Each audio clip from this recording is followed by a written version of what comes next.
சனாதனம் அப்படிங்கிறது என்ன? சமஸ்கிருதன்றது எழுத்து மொழி இல்லை, அது ஒரு இந்த 4 வர்ண பாகுபாடில் இருக்கக்கூடிய முறைமைகளை ஒழுங்காக கடைபிடிக்கும் போதும் தான்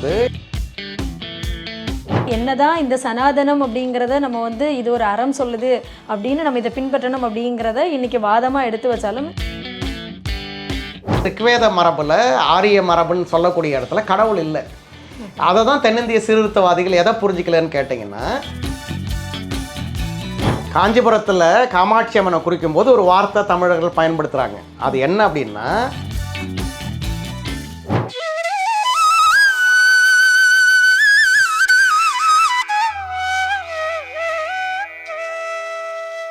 அனைவருக்கும் வணக்கம். இன்றைக்கி ரொம்ப பரபரப்பாக பயங்கரமாக போயிட்டு இருக்கக்கூடிய ஒரு விஷயம் என்ன அப்படின்னு சொல்லி பார்த்தா சனாதனம். உண்மையிலேயே சனாதனம் அப்படின்னா என்ன, சனாதனி அப்படின்னா யார், சனாதனம் அப்படிங்கிறதுக்கான அந்த கருத்துக்கள் ஒவ்வொருத்தரும் ஒவ்வொரு தளத்திலிருந்து அவரவர்களுக்கு ஏற்ற மாதிரியான கருத்துக்களை பரப்பிக்கிட்டு இருக்காங்க இல்லையா. உண்மையிலேயே இந்த கருத்துக்கள்லாம் எங்கே இருக்குது அப்படிங்கிற பல தகவலை இன்றைக்கி நம்ம சிற்பி ஐயா திரு ராமச்சந்திரன் அவர்கள்கிட்ட கேட்டு தெரிஞ்சுக்க போகிறோம். ஐயா வணக்கம்.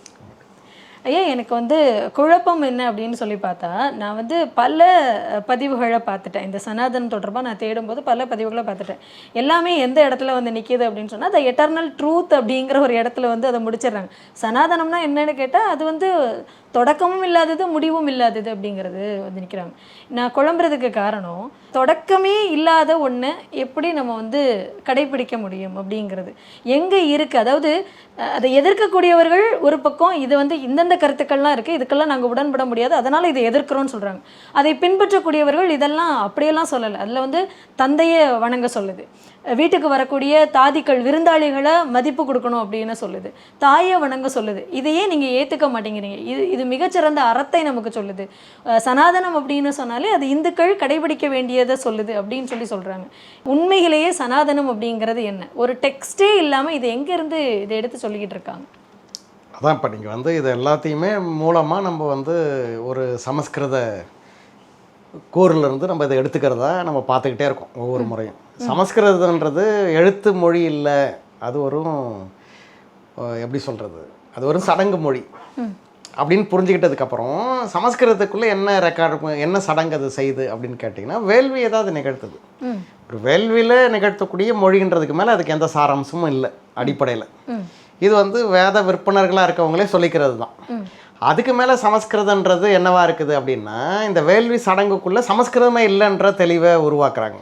நம்ம காஞ்சி பெரியவரே சொல்கிறாரு, ரிக்வேதங்களில் எஞ்சங்கள் நடத்துகிற அந்த கூறுகள் இருக்கிறது சமஸ்கிருதம் இல்லை, அது சந்தஸ்ன்ற ஒரு ராக பாடல் தான், அது எஞ்சத்தில் மட்டுமே பயன்படுத்தக்கூடியது, அது சமஸ்கிருதம் இல்லை, சமஸ்கிருதம் பிந்தைய வடிவம். அப்போ சமஸ்கிருதம் பிந்தைய வடிவம்னு வரும்போது எஞ்சத்தோட தொடர்புடைய கூறுகளோடு அது இயங்கலை அப்படின்னு அங்கே வெளிப்படையாயிடுது. அப்போ சந்தசல்ல என்ன பெருவாரையான சொல் இருக்குது அப்படின்னு ஆய்வு பண்ணதில் சமஸ்கிருத ரிக்வேத எஞ்சங்களோட மூலம் எதுவும் ஆய்வு பண்ணவங்க வட இந்திய சமஸ்கிருத பண்டிதர்கள் கையில் கொடுத்து அதுக்கு பதில் இல்லை, ஆனால் தமிழ் பண்டிதர்கிட்ட கொடுக்கும்போது அதுக்கு நிறைய சொல் விளக்கங்கள் கொடுத்தாங்க அப்படின்னு அவங்களும் ஒத்துக்கிட்டாங்க. அதே மாதிரி காஞ்சி பெரியவர் என்ன சொல்கிறாருன்னா, தமிழோட ரகர உச்சரிப்பெல்லாம் இல்லாமல் அந்த பாடலை பாட முடியாது அப்படின்றத அவரும் ஒத்துக்கிறார். அவர் தெய்வத்தின் குரலில் அவர் எழுதியிருக்காரு. அது மாதிரி நிறைய தகவலை அவர் ஒத்துக்கிட்டு இருக்காரு. அதே மாதிரி சனாதனம் குறித்தான தகவல் கூட என்னென்னா, அவர் புரிஞ்சிக்கிற மரபில் இந்த 4 வர்ண பாகுபாடில் இருக்கக்கூடிய முறைமைகளை ஒழுங்காக கடைபிடிக்கும் போதும் தான் இது நீடித்து இருக்குது. இப்போ பிற மத வழக்காறுகளில் இருக்கக்கூடிய கூறுகள் அதை நீடிக்க முடியல. அது ஆனால் ஏன் இந்த இடம் நீடிச்சுன்னா, அப்போ இந்த சனாதனன்ற இந்த முறை இந்த 4 வர்ணத்தை தோள்படுத்துது. அது ஏற்றத்தாழ்வாக இல்லாமல் அவங்கவுங்க அந்த வர்ண ஒழுக்காறுகளை கடைபிடிக்கும் போது தனிச்சையாகவே ஒரு மனித சமூகம் ஒரு நிலையான இடத்தை அடையுதுன்ற பார்வையில் அவர் சொல்லிக்கிறார். இவ்வளோதான் அவர் புரிஞ்சுக்கிறார். அப்போ என்னென்னா, மறைபொருளாக இதுக்கு என்ன அர்த்தம்னா, 4 வர்ணத்தை சனாதனம் தோள்படுத்துதுன்றது தான் இங்கே சீர்திருத்தவாத அதனுடைய எதிர்த்தரப்பில் இருக்கவங்க பேசுகிறாங்க. அதில் எந்த மாற்று கருத்து இல்லை.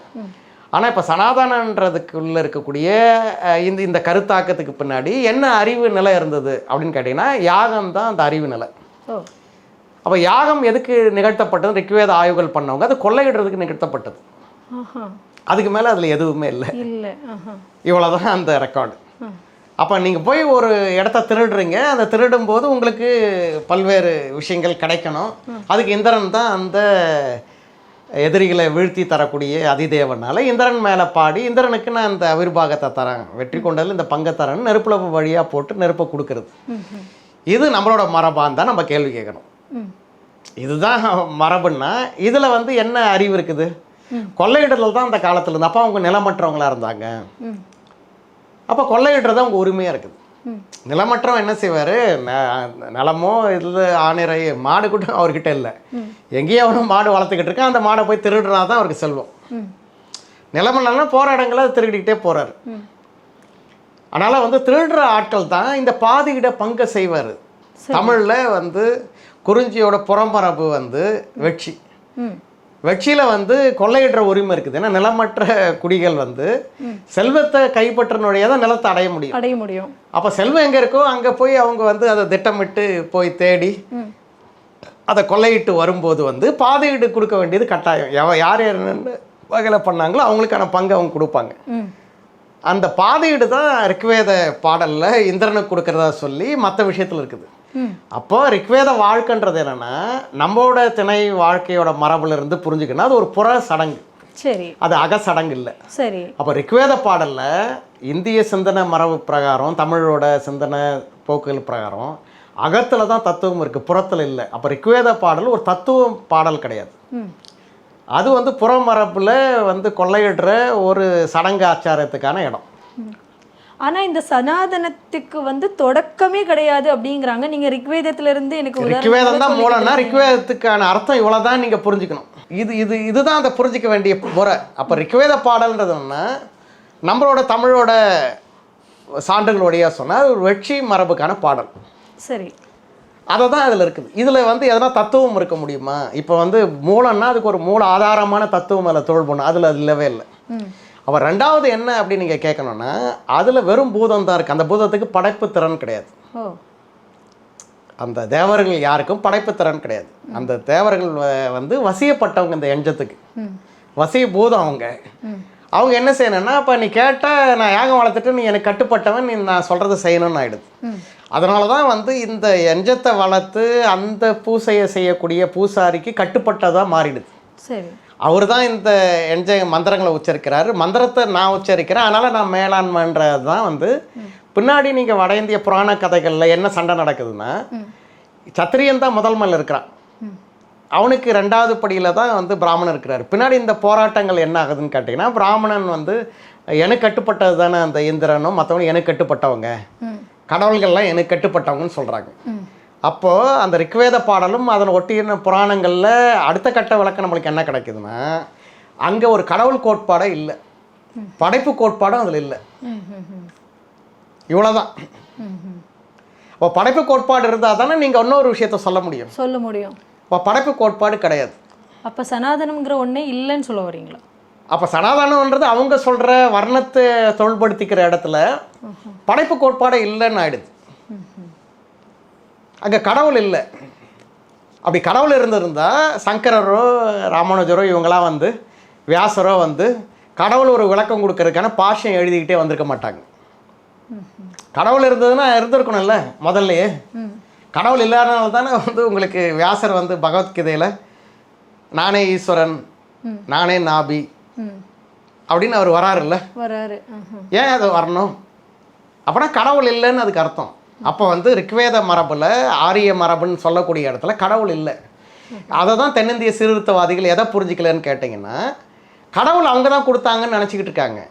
தமிழ் மரபில் கடவுள் இருக்கிறாரு, தெய்வம் இருக்குது. அங்கே தெய்வம் இல்லை, கடவுளும் இல்லை. இந்திரன் தெய்வமா? எதை படைச்சார் அவர்? சமணத்துலேயும் இதுலேயும் வந்து இந்திரன் தெய்வமா இல்லையே? இல்லை. அப்படின்னு இங்கே ஒரு கேள்வி கேட்டிங்கன்னா இதுக்கான பதில் கிடையாது. அப்போ கடவுளே இல்லாத இடத்துல ஒரு இந்து அப்படின்னு சொல்லிட்டோம். இந்துன்றது வந்து இவங்க மேலையர்கள் இந்த மேற்குல இருந்து வந்த ஆட்கள் வந்து சிந்து நதி அடிப்படையாக வச்சு இந்துன்றதுக்கு வந்துட்டாங்கன்னு சொல்ல விடுதே ஒழிய, தமிழ் பரப்பில் சமஸ்கிருத பக்கத்தோட குறிப்புகளில் மூலப்பதிவுன்னா உங்களுக்கு வந்து பாகவதம் தான். அப்போது வந்து பாகவதமோ தமிழ் மரபு சொல்கிறது இந்திய நிலப்பரப்புக்கான பேர் வந்து ஜம்புவீகன்னு அது சொல்லுது. நாவலந்தீவுன்னு நம்ம சொல்கிறோம். இதுதான் ஒரிஜினல் பேர். அப்போ இதுக்கு பேர் தான் நீங்கள் வந்து எந்த மதம் நீங்கள் சொன்னால் ஜம்புவிகத்தோட மத பிரிவுன்னு நீங்கள் சொல்லலாம். அப்போ பல்வேறு பிரிவுகள் வந்திருக்கிறாங்க ஜம்புவிகத்தில். நீங்கள் ஒரு பிரிவுன்னா நீங்கள் உங்கள் பிரிவை நம்புங்க, இன்னொரு பிரிவு அந்த பிரிவை நம்பும் அப்படின்னு தான் நீங்கள் பார்க்கணும் ஒழிய நீங்கள் அதுக்கான ஆளாக மாறும்போது நம்ம வந்து ஜம்புவிகத்தில் இருக்கிற மிக முக்கியமான இடங்களில் இன்றைக்கி நம்ம பாரதம்னு ஒரு இடத்த பேசுகிறோம். இப்போ பாரதன்ற பேரோட பேர் என்ன, பேருக்கு என்ன அர்த்தம்? ஜம்புவிகன்றது ஒரு நிலப்பகுதியோட நாவலத்து மரம் செழித்த ஒரு பகுதி. அப்போ தர்க்க உரையாடலுக்கு நாவலம் கொடியை வைக்கிறது இதெல்லாம் நம்ம சொல்கிற இந்த வழக்குகள் இருக்குது. இந்த பெயர்கள் அப்படியே நம்ம இன்னைக்கு வரைக்கும் பின்பற்றுறோம் தர்க்க உரையாடலுக்கெல்லாம். அப்படி சனாதனத்தை உரையாடுறதுக்கான தர்க்கம் என்னது, தர்க்க உரையாடலுக்கு ஈடான அந்த மையத்தை நீங்கள் எதன் பேரில் சொல்லுவீங்க அப்படின்னு கேட்டிங்கன்னா வர்ணத்தை தான். இப்போ காஞ்சி பெரியவர் வந்து தெய்வ திருக்குறளில் வர்ணத்தை சொல்கிறாருன்னு அவர் நேரடியாக வந்துடுறாரு. அவருக்கு மாற்றான ஒரு ஆளை நீங்கள் பேச முடியாது. எல்லா ஸ்காலர்ஸ்க்கும் இது நல்லா தெரியும், எளிமையாக அதை சொல்லிடுவாங்க.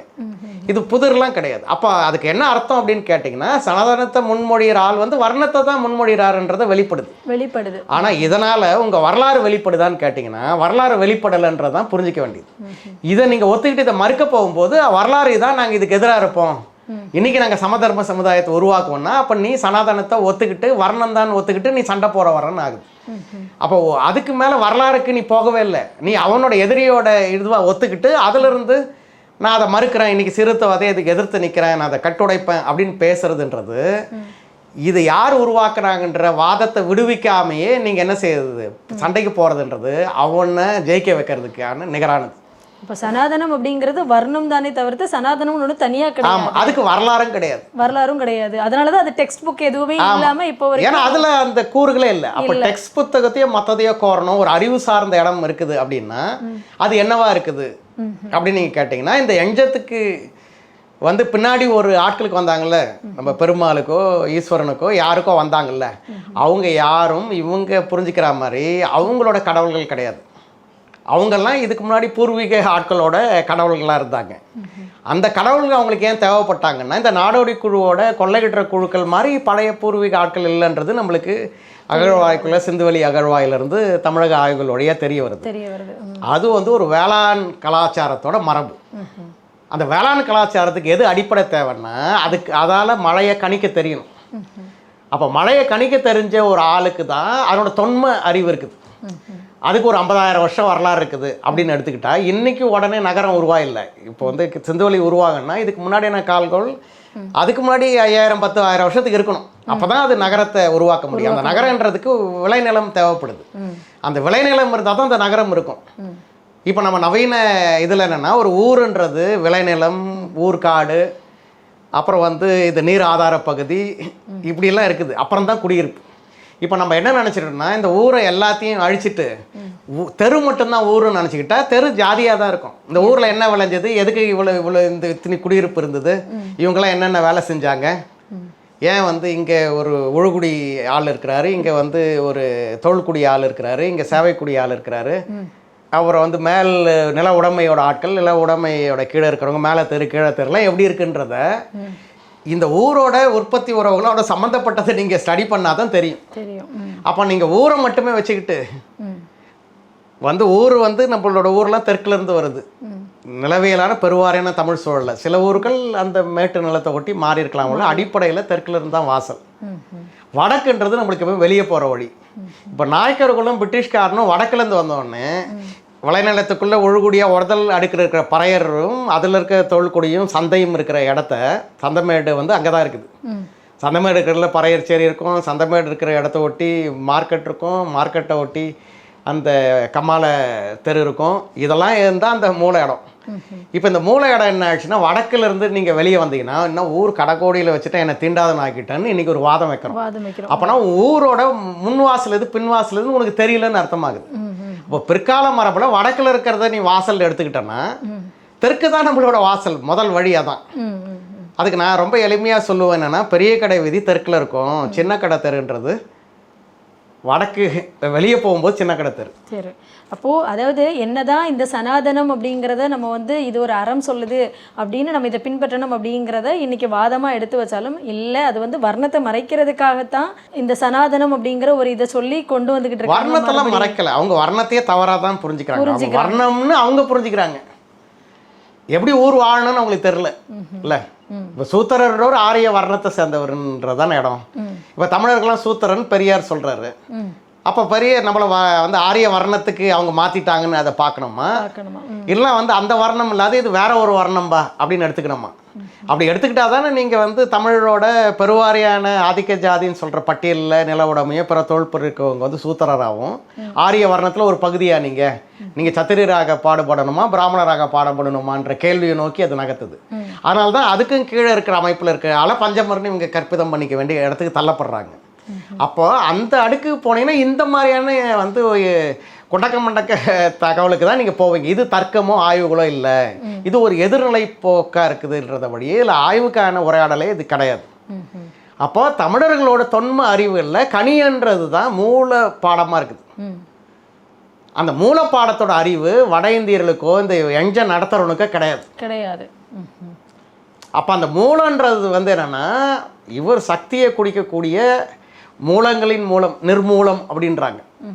காஞ்சிபுரத்தில் காமாட்சி அம்மனை குறிக்கும் போது ஒரு வார்த்தை தமிழர்கள் பயன்படுத்துகிறாங்க. அது என்ன அப்படின்னா காமாட்சி தான் மூலம், ஆனால் மூலம் கிடையாது, மூலங்களுக்கெல்லாம் மூலமான நிர்மூலம்ன்றாங்க. இப்போ சமஸ்கிருத ஆட்கள் என்ன செய்கிறாங்கன்னா இப்போ பெண் வந்து மூல நட்சத்திரத்தில் பெண் வந்துட்டு அவள் நிர்மூலம் குடும்பத்துக்காக தான் அந்த பெண்ணை கட்டாதன்ற ஒரு இடத்துக்கு நம்ம வந்து சேர்ந்துருக்கோம். நிர்மூலம்னா என்னென்னா மூலமற்றவள்னு அதுக்கு பேர். மூலங்களுக்கெல்லாம் மூலமற்றவள்னு தமிழ் பேர். அதனுடைய அர்த்தம் அப்போ என்னன்னா இங்கே யார் வந்து சனாதனன் நீங்கள் சொல்லணும்னா தமிழில் வழிபாட்டு முறை சாக்த பின்னணியில் காஞ்சி காமாட்சி தான் நிர்மூலம். காலங்களுக்கு மூலத்துக்கெல்லாம் மூலம்னு ஒன்று இருந்தால் அந்த மூலங்களுக்கெல்லாம் மூலம். அப்போ பல மூலங்கள் இருக்குது. அப்போ அகாலம்னு சொல்லக்கூடிய காளி இருக்கிறார்ல, காலங்களை குறிக்கிற காளி வந்து அகாலம்ன்ற வடமொழி இதில் அகாலத்தை சேர்ந்தவன் சொல்கிறோம் இல்லை, உச்சி பொழுதை சேர்ந்தவன். அவள் வந்து தான் இதில் வந்து மண்டையோட்டு மாலைகளை மாட்டிகிட்டு இருக்கிறான். அந்த மண்டையோட்டு மாலை ஒவ்வொன்றும் ஒவ்வொரு யுகத்தோட பிரம்மாவாக இருக்கிறான். அந்த காளி தான் பல யுகங்களை கடந்தவன் அப்படின்ற சித்திரம் நம்மக்கிட்ட தான் இருக்குது. அப்போ நம்ம இந்த வார்த்தையை எங்கே சொல்கிறோம் அப்படின்னா இந்த அறிவு இதுக்கான தோற்றம் உருவாக்கம் எல்லாம் இந்த கொற்றவையோட இதுக்கிட்ட இருக்குது. அவள் யாராக இருக்கிறான்னா நம்மளுக்கு இன்றைக்கி ஒரு காலத்துக்குள்ளே இருக்கிறோம், இந்த காலங்கள்லாம் கடந்து அவள் வந்து இருக்கிறான்ற சித்திரத்தை உருவாக்குற ஒரு இடம்னா கொற்றவையோட மண்டையோட்டு மாலை தான். அந்த பாடலை தான் குறிக்குது. அப்போ அந்த மண்டையோட்டு மாலையை போடுறதுக்கு ஒவ்வொரு யுகத்தோட பிரம்மாவாக இருக்கிற படைப்பை வந்து பிரம்மா கொடுக்கணும். ஒரு பிரம்மா இல்லை, பல கோடி பிரம்மாக்கெல்லாம் அவள் மாட்டிக்கிட்டு இருக்கிறான். அவளை நீங்கள் கண்டுபிடிக்கவே முடியாது. அவளோட ஒழுங்கில் அது இருக்குது, அது உங்கள் ஒழுங்கில் இல்லை. அதனால தான் சிவன் வந்து தப்பாக சொக்கட்டம் ஆடுவார். உங்கள் நியாயத்தில் அது இல்லை. பிரபஞ்ச ஒழுங்குன்றது அதனோட நியாயத்தில் இருக்குது. உனக்கு பந்தபாச அறுப்புலேருந்து நீ அதை பேசாதன்ற இடத்துல வந்து தமிழர்கள் தான் இந்த தொன்மத்தை மூலமும் நிர்மூலம்ன்ற இடத்துக்குள்ளே போகிறாங்க.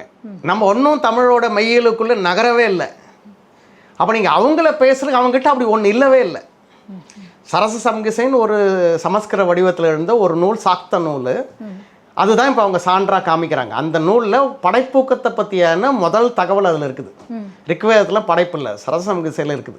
அது என்னன்னு கேட்டிங்கன்னா இன்றைக்கி வந்து ஆயுர்வேத நூலோட மருத்துவ பாட நூலாக வச்சுருக்குறாங்க. அப்போ சாக்த மரபு பெண்ணையே வந்து ஒத்துக்காத ஒரு ஆரிய ஆண் வந்து இந்தியாவோட வர்ணத்தை முன்மொழிகிற ஆரிய ஆண் தன்னை மட்டும்தான் ஆரியன்னு சொல்கிறான், பெண் ஆரியன்னு சொல்லலை, சூத்திரன்ற மதிப்பீட்டில் பார்க்குறான் அப்படின்றது தான் அதுக்கு சான்று. அப்போ இப்படி பெண்ணை சூத்திரன் பார்க்குற ஒருத்தர் எப்படி சாக்த மதிப்பீட பெண்ணை முதன்மைப்படுத்துகிற பெண்ணோட படைப்பூக்கமே பெண்ணுனால நிகழ்ந்ததுன்ற இடத்த சொல்ல முடியுமா அப்படின்றதான் கேள்வி. அப்போ சாக்தம் வந்து இப்போ சட்டோபாத்தியா மாதிரியான ஆட்கள் வந்து ரிக்வேதமும் வந்து தரிசனம், மீமாம்சையும் தரிசனம், பூர்வ ஈஸ்வர மீமாம்சையும் தரிசனம்னா ரிக்வேத பாடலோட மந்திரத்தை சொல்லக்கூடிய பூசாரி பேர் தான் மீமாம்சை. ரிக்வேதமும் இருக்கிற காலம் வேறு, மீமாம்சை பூசாரியை ஒரு ஆள் இன்றைக்கி வரைக்கும் தொடர்றாரு. இப்போ ரிக்வேத எங்கே இன்றைக்கி வரைக்கும் நடத்திக்கிட்டு இருக்காங்க. அதில் சங்கரர் வந்த பிறகு ஈஸ்வர மீமாம்சையை அது மாறிடுச்சு. அந்த எஞ்ச வேலையை நடத்துறதுக்கு ஈஸ்வரனை முதன்மையாக வச்சுக்கிட்ட ஒரு ஆள் சங்கரருக்கு அப்புறம் வந்துட்டாங்க. அந்த மூணுமே ஒரே சிந்தனையோட படிநிலை கூறு தானே ஒழிய இதெல்லாம் தரிசனம் கிடையாது, சிந்தனையும் அது கிடையாது. அந்த சிந்தனை உள்ளூர் மரபு எடுத்துக்கிட்டுன்னு அர்த்தம். மீதி மூணோட இடம் இருக்குல்ல, சாக்தமும் உங்களுக்கு வந்து சிறப்பியும் இதெல்லாம் ஒரு பட்டியலிடுறது வந்து ஆரியர்களுக்கானதே கிடையாது. இதுதான் அதனோட கூறு. அப்போ நம்ம ஒன்றும் இந்த பெங்காலோட காலனியல் கால இந்த ப்ரொஃபஸர்கள் அறகுறையாக உரையாடின இடங்களை கேள்வி கேட்க முடியாமல் அது ஏதோ பெரிய மூலன்னு நினைக்கிறோம். அப்போ உங்கள் மூலங்கள்லேருந்து நீங்கள் பேசுறது தயாராகணும். அப்போ சரசசம்கிசையை ஒரு இடமா வச்சுக்கிட்டா அதனோட மூலம் வந்து சித்தர் மரபோட மூலம், நவநாத மரபுன்ற வட இந்திய மூலத்தோட ஒரு கூறு. எப்படி 18 சித்தருக்கு ஒரு எக்ஸசைஸ் இருக்குதோ, வட இந்திய மரபோட நவநாத பிரிவோட மூலம் தான் சரசசம்கிசையோட இதுவும், அதுதான் ஆயுர்வேதமாக இருக்குது. அது கூட வந்து ஆரிய மரபோடது கிடையாது. அப்போ இதெல்லாம் நம்ம உள்ளே போய் அதை எதிர்த்து பேசுறதுக்கு தான் இந்த வாதம் வளரணுமே ஒழிய, அதை ஒத்துக்கிட்டு நான் அதை கட்டுடைப்பேன் சிறுத்துவன்ற இடம் வந்து நூற்றாண்டுகளாக நம்ம திரும்ப திரும்ப முன்னெடுக்கப்படுறோம். இவங்க யாருமே தமிழ் பின்புலத்திலிருந்து தன்னோட சொந்த மூலங்களை தேடி அதனோட அகா சான்றுகள் வழியாக அதை எதிர்கொள்ள தயாராக இல்லாமல் இருக்கிறாங்க. தமிழ் தெரியாதவங்களாக இருக்கிறாங்கன்னு ஆகுது. நிர்மூலன்றதை ஒரு பெண் குழந்தை மூல நட்சத்திரம் தான் காமாட்சி நட்சத்திரம், நிர்மூலம் குடும்பம் கட்டுரும், அதை கல்யாணம் பண்ணக்கூடாதுன்னு ஒன்றும் சடங்கு நிகழ்த்தி அந்த பெண்ணுக்கு செவ்வாதோஷம் மாதிரி வச்சிருக்கிற மூடத்தனமான தமிழ் சமூகம் வந்து இதுக்கு மேலே என்ன பேச முடியும்? அதாவது இந்த ராசி நட்சத்திரம் அப்படிங்கிறது தமிழர்கள் தான் இது வந்து மூடத்தனமாக வச்சு பார்த்துக்கிட்டு இருக்காங்க அப்படிங்கிறத வந்து நீங்கள் எப்படி சொல்கிறீங்க? இந்த கணியமே தமிழ் மரபு தான். கணியத்துக்குள்ளே போனோன்னா தான் இந்த இடங்கள்லாம் உங்களுக்கு தெரிய வரும். அண்டம் பிண்டன்றதுக்குள்ளே தான் இந்த வார்த்தை இருக்குது. அதை தெரியும்னா அவங்க எப்படி அண்டத்தை கண்டுபிடிச்சாங்க, அண்டத்தை எப்படி உடம்புக்குள்ளே கண்டுபிடிச்சாங்கன்னா பெண் தான் அந்த சிந்தனையான ஆள். அது நம்ம இந்த உரையாடலில் பேச முடியாது. அந்த உரையாடலுக்குள்ளே போனால் அந்த பெண் முதன்மையான கணிய பரப்புக்குள்ளே நீங்கள் நினைக்கிற ஒரு ஆரிய வர்ணத்தோட மடாதிபதியோ வர்ண சமூகத்தை முன்மொழிக்கிற வட இந்தியர்களுக்கு பதில் சொல்ல வேண்டிய எந்த கட்டாயமும் நம்மளுக்கு இல்லை. அதை தூக்கி குப்பையில் தான் போடணும் ஒழிய, அதை நீங்கள் வழியை கொண்டு வரணும் ஒழிய, வரலாற்றில் என்னோடய பண்பாட்டு மரபில் இல்லாத கூற என் தலைமையில் திணிச்சு நீங்கள் அரசியல் ஆதாயம் அடையலாமல் ஒழிய, இங்கே பெரிய வந்து சிந்தனைவாதிகளை நீங்கள் பேசுகிறது வந்து நீங்கள் எதையுமே உங்களோட தரப்பை சொல்லாமல் எப்படி சமண போகத்துலேருந்து தமிழ் வந்துடுச்சு, எல்லாமே வெளியிருந்து வந்து வட இந்தியாவில் வந்துருச்சு அப்படின்னு நீங்கள் சொல்கிறத ஒத்துக்கிட்டு பேசும்போது நீங்கள் வரலாற்று ஓர்மையற்றவங்களாகவும் உங்களோட சொந்த மூத்தோர்களோட அறிவிலிருந்து நீங்கள் மேலே எழுந்து நிற்காத ஆட்களாக இருக்கிறீங்கன்றது வெள்ளிடமலையாக தெரியுதுன்னு தான் நம்ம திரும்பவும் பார்க்க முடியும் ஒழிய, இது உரையாடலுக்கான அடுக்கே கிடையாது. இது புறந்தள்ள வேண்டியது. சனாதனம் அப்படிங்கிறதே நம்ம புறந்தள்ள வேண்டியது, அதை பற்றி பேச வேண்டிய அவசியமே இல்லை அப்படின்னு நீங்கள் சொல்லுங்கள். வர்ணக்கூறாக புரிஞ்சுக்கிட்டு பேச வேண்டியதில்லை. நம்மளோட இதில் தொன்மத்தை பற்றி நம்ம பேசுறதுக்கு ஒன்றும் நிறைய இருக்குது. எதுக்கு தேவையில்லாத விஷயங்களை பற்றி நம்ம பேசி நேரம் விரணையும் பண்ணக்கூடாது. குழந்தைகளுக்கு இதை கடத்துறது வேண்டிய அவசியமே இல்லை. இது வந்து முக்கியமான அந்த அளவுக்கு பேச வேண்டிய அளவுக்கே முக்கியமானதாக கிடையாது அப்படின்னு சொல்லி முடிச்சிருக்கீங்க. நன்றிங்க.